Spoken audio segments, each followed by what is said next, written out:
En pleno corazón de Madrid emerge una pequeña calle que, con el pasar de los años, ha tejido su propia trama de oscuridad y misterio. Este rincón, una vez conocido como la calle de las Beatas y hoy rebautizado como Antonio Grilo, se ubica en el barrio de Malasaña, entre la bulliciosa Plaza de los Mostenses y las arterias de San Bernardo y Gran Vía. Un escenario aparentemente normal que esconde su naturaleza enigmática. Un pedazo de la ciudad que alberga una historia sombría y lúgubre, donde los ecos de crímenes sin resolver y misterios inquietantes siguen resonando en la oscuridad. Año tras año y desde sus inicios, este lugar ha sido escenario de numerosos sucesos macabros que han quedado grabados en la memoria de sus habitantes. Dentro de los episodios más sombríos, podemos destacar uno de los incidentes que ocurrió en el número 3 de la calle, donde una familia entera fue masacrada por un padre que acabó con la vida de su mujer y de sus 5 hijos. Pero no adelantemos acontecimientos. En este vídeo repasaremos algunos de los crímenes más importantes ocurridos en una de las calles más antiguas de la capital. Hoy, en Perfiles Perversos, acompáñame mientras desentrañamos los secretos más oscuros de Antonio Grilo, la calle con más asesinatos de todo Madrid. Comenzamos. Esta calle se empezó a conocer originalmente como Calle de las Beatas, ya que había un convento situado en la Plaza de los Mostenses que estaba cerca, y las beatas que habitaban este convento no llevaban una vida de clausura, por lo que recorrían la calle con su distintivo tocado y solicitaban limosna en mercados y residencias de los nobles. Fue durante estos días que ocurrió uno de los primeros crímenes desgarradores. Fue una noche en 1776. Las sombras se cernían sobre la calle de las Beatas. Un matrimonio y su hija pequeña, de regreso a casa, tropezaron con un espectáculo grotesco. Un hombre adulto de mediana edad yacía en el suelo bañado en sangre. La familia dio la voz de alarma a las autoridades y los médicos llegaron rápidamente a la escena del crimen. Pasado un tiempo, confirmaron las sospechas de la gente que se arremolinó alrededor. El hombre había muerto de una certera puñalada en el corazón. La policía de la época comenzó su investigación preguntando a los vecinos de quién se trataba el difunto, y no pasó mucho tiempo hasta que lograron identificarlo. Su nombre era Diego, un residente local. Diego era un hortelano, padre de 2 hijas pequeñas y en general era considerado un hombre honrado. No podían encontrar ninguna conexión aparente con ajustes de cuentas o disputas violentas. Sin embargo, había un camino de sangre en la calle que se extendía por toda la zona. La policía lo siguió y les condujo a un punto insospechado, la parroquial de San Sebastián. La policía abrió la puerta y entró. Y allí, en lo más profundo de la iglesia, hallaron un sacerdote que estaba cubierto de sangre. Su detención y traslado a la cárcel real desataron un escándalo en la comunidad. Un sacerdote convertido en asesino era algo que desafiaba el entendimiento. Vecinos y fieles, incluso las fuerzas de la ley, no daban crédito. ¿Qué podía haber impulsado a este clérigo a cometer un asesinato a sangre fría? La respuesta llegó al día siguiente, de los labios de Manuela, una joven que trabajaba cerca. El sacerdote se había enamorado de esta mujer que era modista y había estado intentando conquistarla durante un tiempo, pero no era un amor correspondido y Diego presenció uno de sus intentos y le increpó, generando una fuerte discusión que sembró la semilla de la discordia entre ambos. El sacerdote estuvo vigilando a Diego durante unos días, hasta que esa misma noche aprovechó que volvía solo a casa para acuchillarlo a traición. Este atroz crimen dejó una huella imborrable en Madrid, pero también marcó un hito significativo en la historia. Por primera vez, un sacerdote fue sometido a la justicia civil en vez de a la eclesiástica. La condena fue severa: desconsagración y pena de muerte. Hasta ese momento, la Iglesia simplemente reubicaba a los curas descarriados y los mandaba a otras iglesias. Aún así, la condena no llegó a ser ejecutada porque el rey Carlos III intervino y perdonó al sacerdote.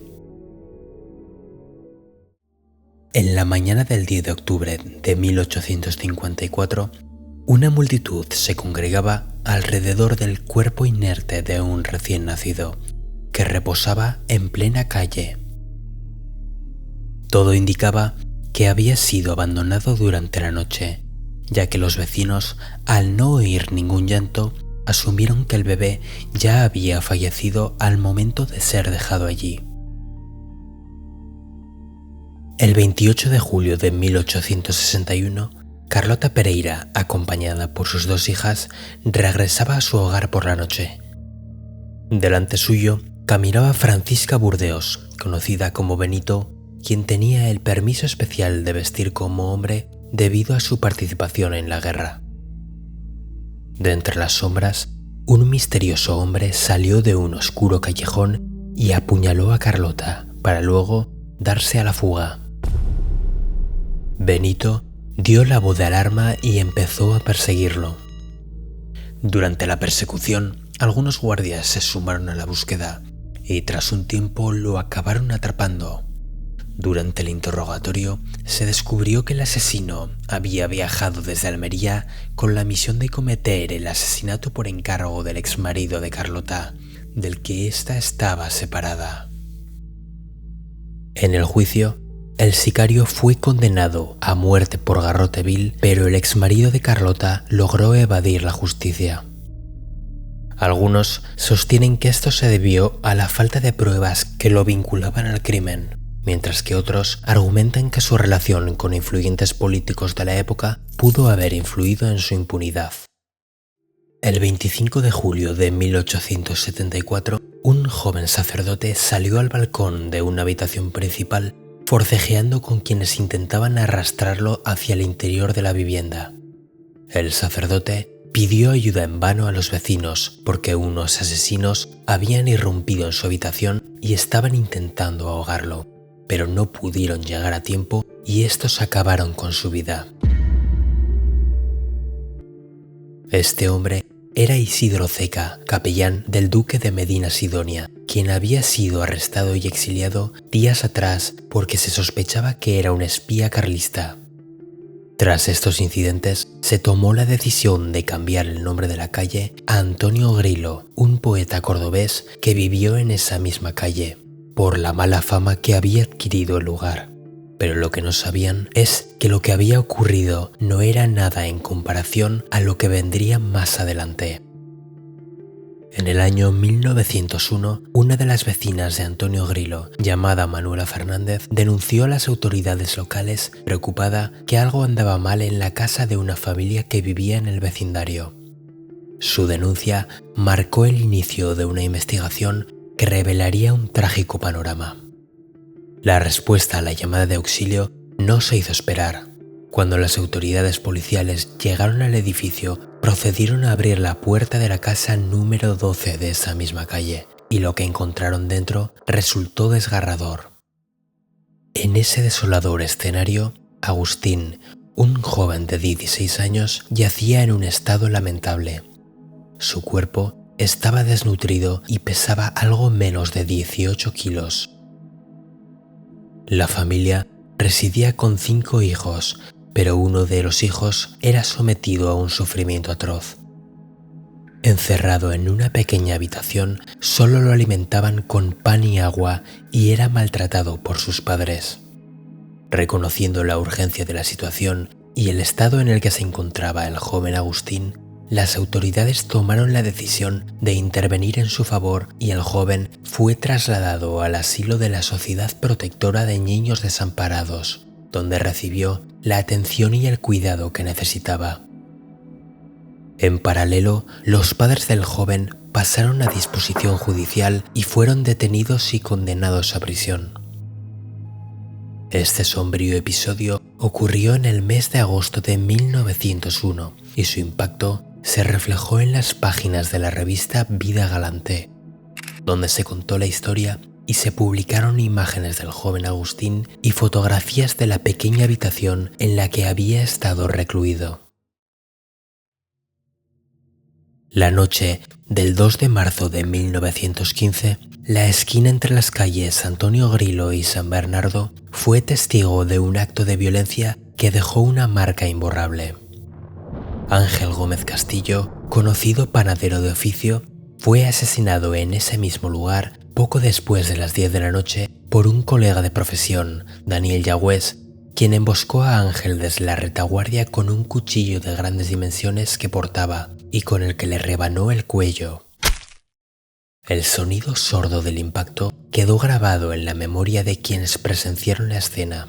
La sangre derramada y la pérdida de Ángel Gómez Castillo marcaron un nuevo y sombrío capítulo en la historia de la calle, que ya desde siglos atrás había sido escenario de este tipo de tragedias. En enero de 1926, una investigación se desencadenó a raíz de un escalofriante incidente. Cuando la policía llegó, encontraron los restos de un niño descuartizado esparcidos por la zona. La cabeza fue hallada inicialmente en la calle San Cipriano, mientras que el cuerpo, desprovisto de sus extremidades, fue descubierto poco después en la calle de Castro. La trágica pista continuó con rastros de sangre hasta la plaza de los Mostenses, en la esquina con Antonio Grilo. Una vez los investigadores entraron a la calle Antonio Grilo, encontraron un trozo de prenda que pertenecía al joven manchada de sangre.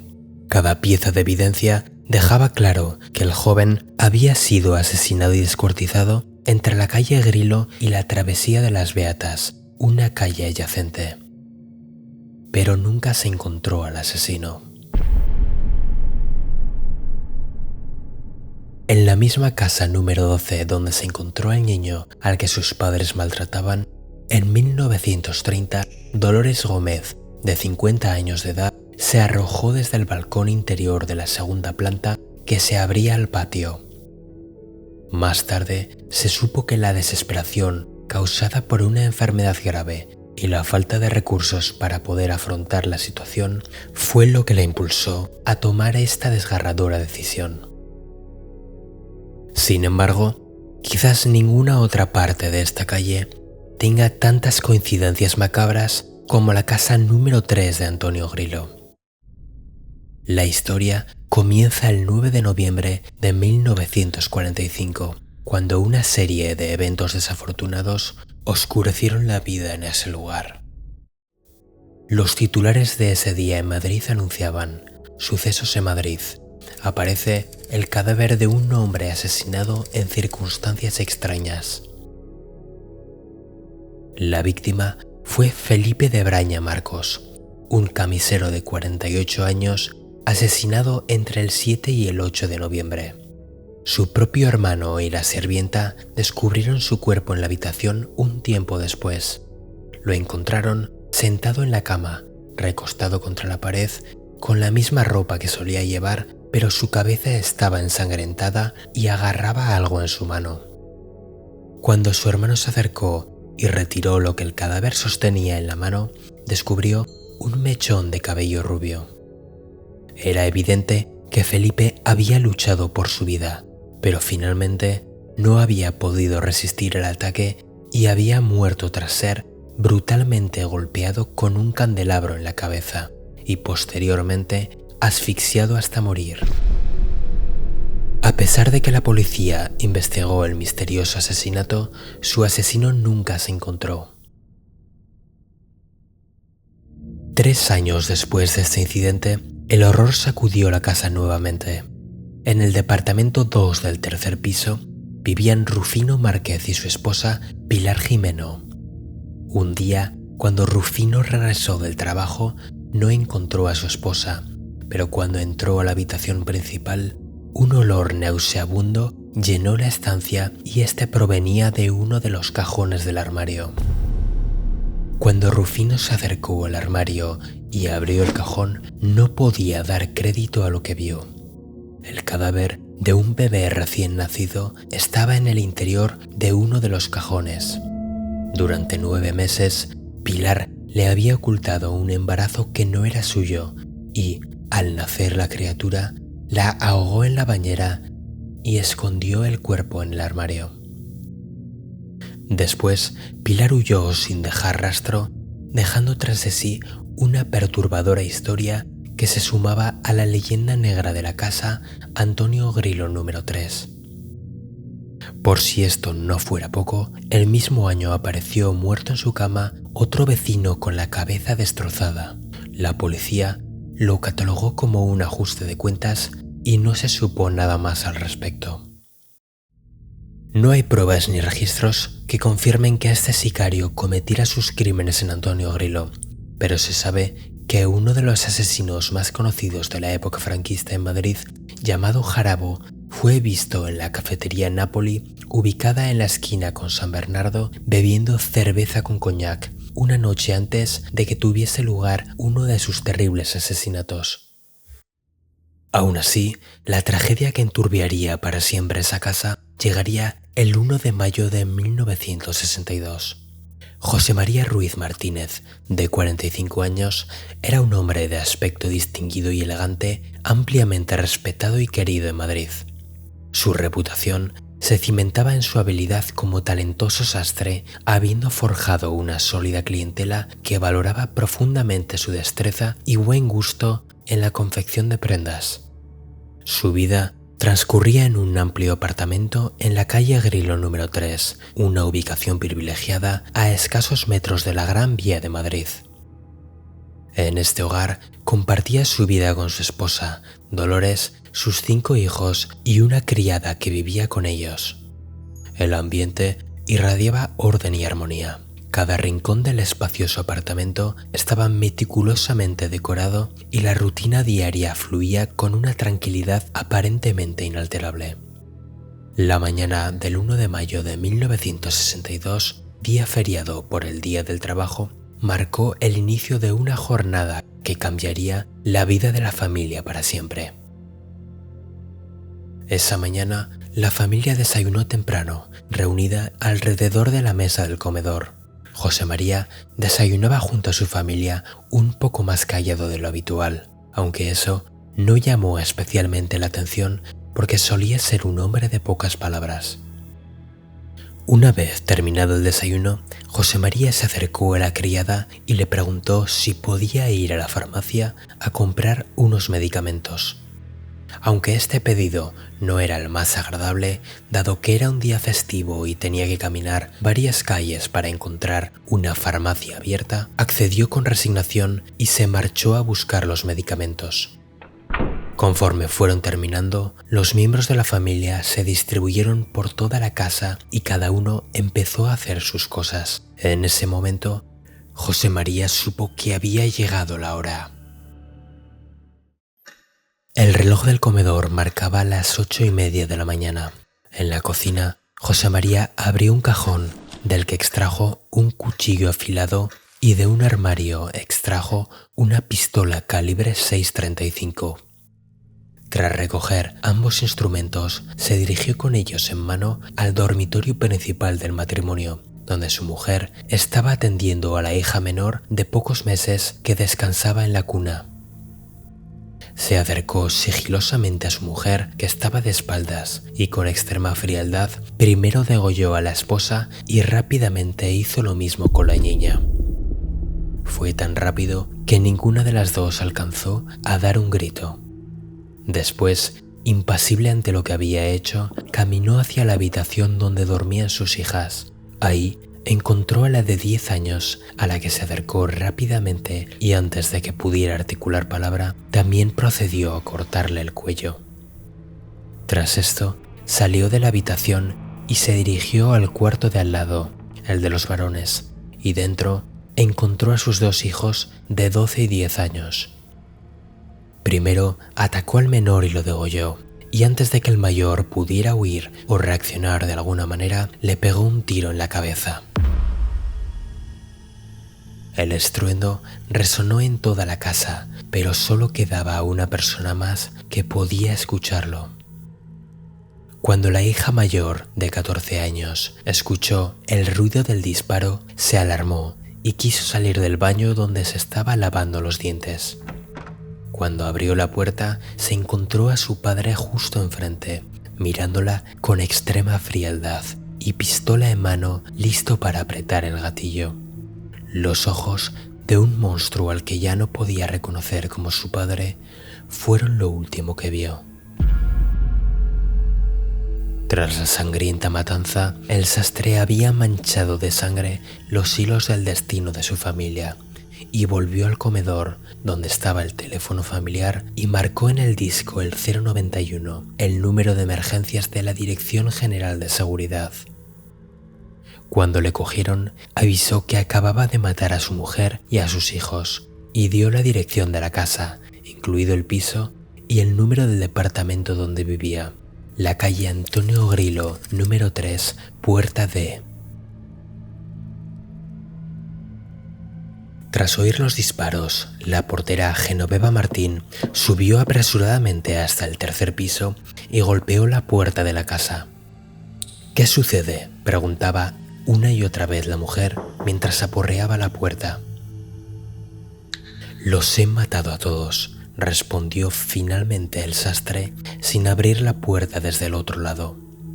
La mujer, venciendo el miedo y el espanto, le insistió al sastre para que le abriera la puerta, pero éste se negó. «A lo mejor pueden salvarse todavía», exclamó la portera. «Nada puede ya salvarnos. Búsqueme un cura para confesarme. Después quiero matarme yo también», le dijo Ruiz Martínez. Y tras esto, solo hubo silencio.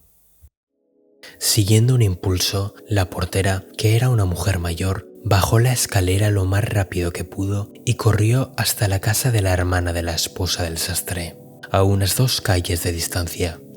En el camino, se detuvo en la iglesia carmelita de Santa Teresa, junto a la Plaza de España, para llamar al padre Celestino, su confesor y el de la familia.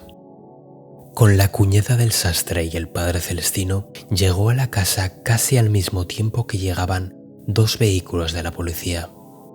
Desde el exterior, antes de entrar al edificio y cuando levantaron la vista, vieron a José María Ruiz Martínez en el balcón, vestido con un pijama que una vez había sido azul, pero ahora estaba cubierto de sangre.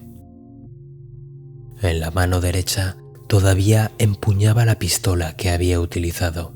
Los vecinos se reunieron en la calle y la gente empezó a llegar sin saber lo que había ocurrido. Desde el balcón, el sastre asesino divisó al padre Celestino y se agachó.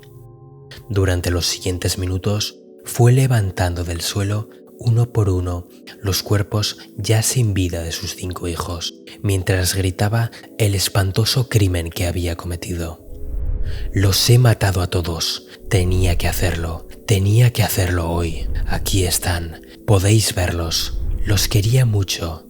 Ellos me obligaron. Lo he hecho para no matar a otros canallas». Después le pidió al cura que subiera para darle la confesión.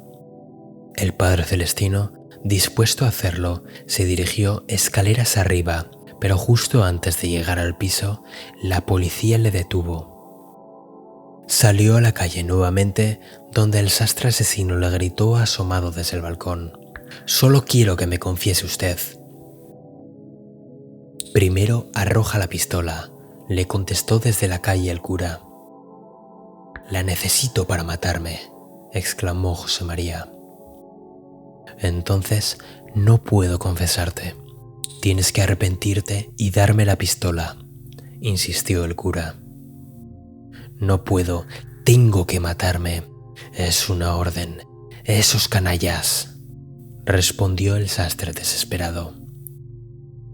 Vamos, dámela, exigió el Padre Celestino. El sastre ya no respondió con palabras, sino con hechos. Con la misma frialdad con la que había actuado minutos antes, levantó la pistola, se la llevó a la sien y apretó el gatillo. Pasaron unos minutos hasta que los bomberos llegaron, subieron al tercer piso y con las hachas que habían traído, rompieron la puerta. Una vez dentro del edificio, encontraron 7 cuerpos en el balcón. El de Dolores, la esposa, los de los 5 hijos, Juan Carlos, Adela, Susana, Dolores y José, y el del sastre, que había sido el último en morir. El sextuple asesinato, seguido de suicidio, ocupó la portada de casi todos los medios españoles el día siguiente, y varios periódicos sacaron ediciones especiales donde cubrían el caso en detalle. En los días siguientes, los periodistas se enteraron de los 2 asesinatos anteriores que habían ocurrido en el edificio y se empezó a conocer el número 3 de la calle Antonio Grilo como la Casa del Horror.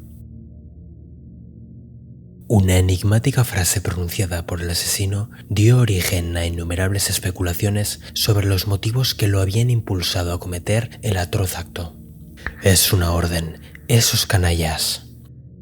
Esta sentencia dejó perplejos a periodistas, policías, investigadores y vecinos por igual, desatando una serie de teorías intrigantes.